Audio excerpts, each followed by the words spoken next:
Assalamu alaikum. Ignore the sound because আমাদের টয়লেটটাকে renovation করা চলছে। সো ভারত পৃথিবীতে সবচেয়ে ইনফ্লুয়েন্সিয়াল রাষ্ট্র মনে করা বাট জিরো ইনফ্লুয়েন্স যে দেশ তার নাম হচ্ছে ভারত। যারা মনে করেন তারা খুব influential powerful country, in fact they are not. এটা বারবার বলেছি। তার অনেকগুলো প্রমাণ আছে। তার এখন একটা প্রমাণ দিতে চাই কেন ভারতের ইনফ্লুয়েন্সকে মানুষ গুরুত্ব দেয় না, পাত্তা দেয় না। খুদ ভুটানের মতো রাষ্ট্র মনে করে this is a bullshit, crap, bull crap. আপনারা জানেন যে ভারতের টয়লেট সমস্যা অর্থাৎ স্যানিটেশন প্রবলেম একটা মেজর প্রবলেম। পৃথিবীতে একটা দোহত দরিদ্র দেশও এমন নজিরবিহীন কর্মকাণ্ড বা বিবেকহীন লজ্জাস্কর কাজ করে না যারা ভারতীয়রা করেন। ভারতে খোলা জায়গায় পায়খানা করা এটা একটা জাতীয় মানে আপনার অভ্যাস। আপনি শুধু এটা ভারতে না, ভারতের বাহিরে ক্যানাডাতে শত শত ঘটনা সোশ্যাল মিডিয়াতে ক্যানাডিয়ানরা ক্ষুব্ধ প্রতিক্রিয়া ব্যক্ত করেছেন। তাদের পার্কে ভারতীয়রা পায়খানা করেছেন ওপেন জায়গায়। আমেরিকাতে ঘটেছে, ইউরোপের অন্যান্য জায়গাতে নিয়মিত এই ঘটনাগুলো ঘটে, যা মানে সোশ্যাল মিডিয়াতে এগুলো আসে। আপনারা জানেন, আপনি যদি মানে গুগলে গিয়ে সার্চ করেন হাজার হাজার মানে লক্ষ লক্ষ মানে রিপোর্ট পাবেন ভারতীয়দেরকে এই হয়েছে সেই হয়েছে, প্রস্রাব করতে দেখেছেন। গত কয়েকদিন আগে দেখলাম ট্রেন মাত্র আসছে, মানে সেই ট্রেনের মানে ট্রেনটা মাত্র থামছে, সেখানে লাইন ধরে প্রস্তাব করতেছেন মানে প্ল্যাটফর্মের মধ্যে। পায়খানা তো আছেই।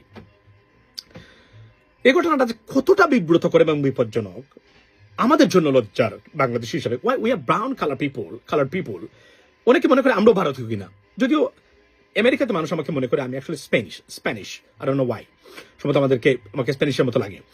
তো এটা একটা বিব্রতকর পরিস্থিতি সৃষ্টি করে আমাকে প্রায় সময়ই, বাই দ্য ওয়ে।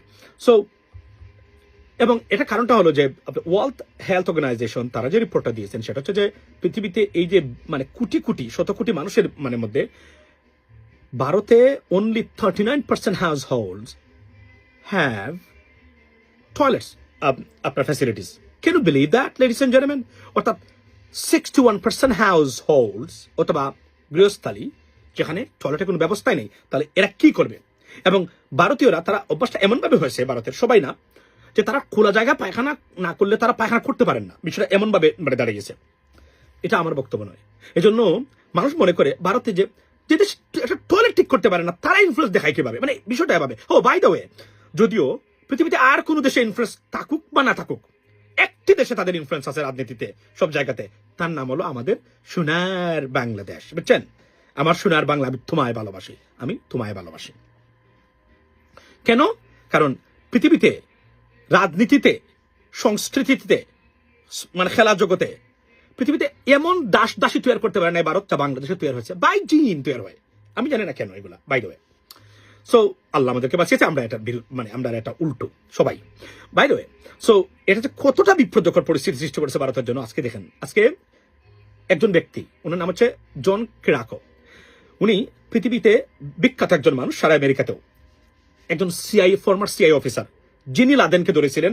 তার আপনার যে পরিকল্পনাতে বা তার তত্ত্বের ভিত্তিতেই লাদেনকে, আল কায়দার যে সন্ত্রাসী সংগঠন আল কায়দার, লাদেনকে ধরা হয়েছিল এবং আবু জুবাইদাকে উনি ধরেছিলেন। এবং উনি সারা মধ্যপ্রাচ্যে, যেহেতু উনি আরবি জানতেন খুব ভালো, এবং মানে আপনার উনি ভারতেও গেছিলেন। ভারতে যাওয়ার অভিজ্ঞতা উনি কি বলেছেন শুনেন। আমি তো নজিরবিহীন, I was shocked to learn it, right? তো উনি বলেছেন, রাইট? এখন কথা হলো যে, এবং আরো একটা পরিচয় হলো, উনি প্রথম ব্যক্তি যিনি আপনার কিউবার যে গুয়ান্তানামো বে কারাগার, সেখানে বন্দীদেরকে টর্চার করা হয়, সে টর্চার প্রোগ্রাম, সেটা উনি ওটার উৎসর্গ করেছেন উনি, এবং উনি এটা প্রকাশ করেছিলেন। উনি একজন মানবতাবাদী মানুষ। উনি নিজের ক্যারিয়ারের দিকে তোয়াক্কা করেন নাই, পরিবারের দিকে তোয়াক্কা করেন নাই, বিবেকে দেয় নাই, তাই এটা বলে দিয়েছেন উনি জানতেন এটা। ভেরি পাওয়ারফুল সিআই অফিসার ছিলেন উনি। এবং আরো অনেক পরিচয় আছে ওনার। এবং উনি বর্তমানে সোশ্যাল মিডিয়াতে খুবই ভাইরাল সব জায়গাতে, আমেরিকাতে। আপনি দেখবেন পিয়ার্স মর্গানের এখানে যাবেন, পাবেন আপনি, মানে আপনার মেহেদি হাসানের এখানে মানে জেটেও, সেখানেও যাবেন, দেখবেন উনার ইন্টারভিউ সব জায়গাতেই। সো উনি বলে তারপরে উনাকে জেলে, উনি 2 বছর জেল খাটতে হয়েছে, কেননা এটা ক্লাসিফাইড ইনফরমেশন উনি প্রকাশ করেছিলেন বলে সিআইএ যারা আছেন তারা মনে করেন, এজন্য উনাকে জেলে যেতে হয়েছে। By the way, ladies and gentleman, so উনি কি বলেছেন, উনি ভারতে যখন ছিলেন তার অভিজ্ঞতাটা শুনুন। দেখে আমি শকড এবং লজ্জায় মরে যাচ্ছি এই বক্তব্যগুলো শোনার পরে। শুনেন। If you want to take a, I hated India. I just hated it. If you want to take a shit, Unfortunately, they have phones. That's for well, sure. you want to take a shit, you're walking down the street, and people just pull down their pants and take a shit right there on the street, and then pull up their pants and walk away. You saw that happen?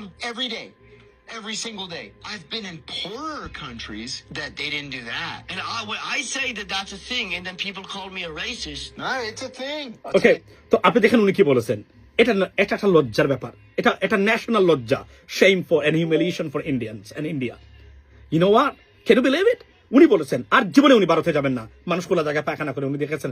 এবং উনার ভারতীয় media, আমি আপনাকে বলি, ভারতীয় media উনাকে অনেক বেজ্জতি করেছে, বিশেষ করে রিপাবলিক বাংলা। উনি ভারতের বিরুদ্ধে, উনি একজন মানবতাবাদী মানুষ, যেখানে মানবতা দেখলেন, যে কারণে তার নিজের জীবনটাকে উনি ধ্বংস না, উনি ওনার পেনশন পান নাই, অনেক কিছু পান নাই, উনি এত বড় একজন অফিসার থাকার পরেও।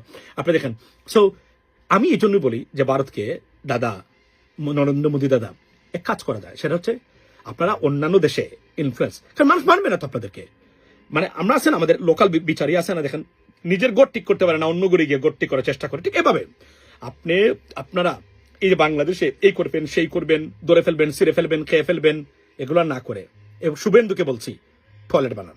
শুভেন্দুর সে নিজেও খোলা জায়গায় পায়খানা করতো শুভেন্দু, এখন কি করবেন? এবং তারা এটা তাদের ন্যাশনাল প্রাইড, খোলা জায়গায় পায়খানা করা। আজকে আপনি দেখেন না, এর চেয়ে বড় লজ্জার কি হতে পারে? উনার মতো ব্যক্তি বলতে চান জীবনে উনি ইন্ডিয়াতে যাবেন না, বিকজ এরা খোলা জায়গায় পায়খানা করে। এই জন্য আমি বলি, আর এর জন্যই ভারত কখনো ইনফ্লুয়েন্স প্রতিষ্ঠা করতে পারবে না। যারা খোলা জায়গায় পায়খানা করে মনে করেন মানুষ, এরা আবার এসে আমাদেরকে উপদেশ দেয়, এই উপদেশ মানবে না তো কেউ।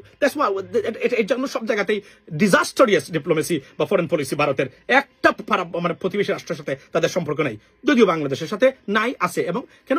বাংলাদেশে তারা যথেষ্ট পরিমাণ দাসদাসী তৈরি করেছে, রাজনীতিতে, সংস্কৃতিতে, খেলা জগতে। আপনারা নিশ্চয়ই জানেন তো, তামিল ইকবাল টেকবাল এগুলো আছে, আপনার মিটন টিটন, এগুলো আরো অনেকগুলো বিষয় আছে। So that's what it is, ladies and gentleman, it's a shame for India. So আমি সবাইকে অনুরোধ করবো, আপনারা যে কোন ধরনের সহযোগিতা চাইলে বাংলাদেশ থেকে নিতে পারেন। আমরা আছি, আমরা মনে করি, কেননা আপনারা যে টয়লেট করেন, এটা কিন্তু গন্ধ কিন্তু বাংলাদেশে আসে, যেহেতু আমরা নিচের দিকে অবস্থিত। সবার সুস্বাস্থ্যের জন্যই, মঙ্গলের জন্যই আমরা বলছি দাদা টয়লেট বানান, সবাইকে আমরা স্বাস্থ্যটা আমরা রক্ষা করি। That's what it is.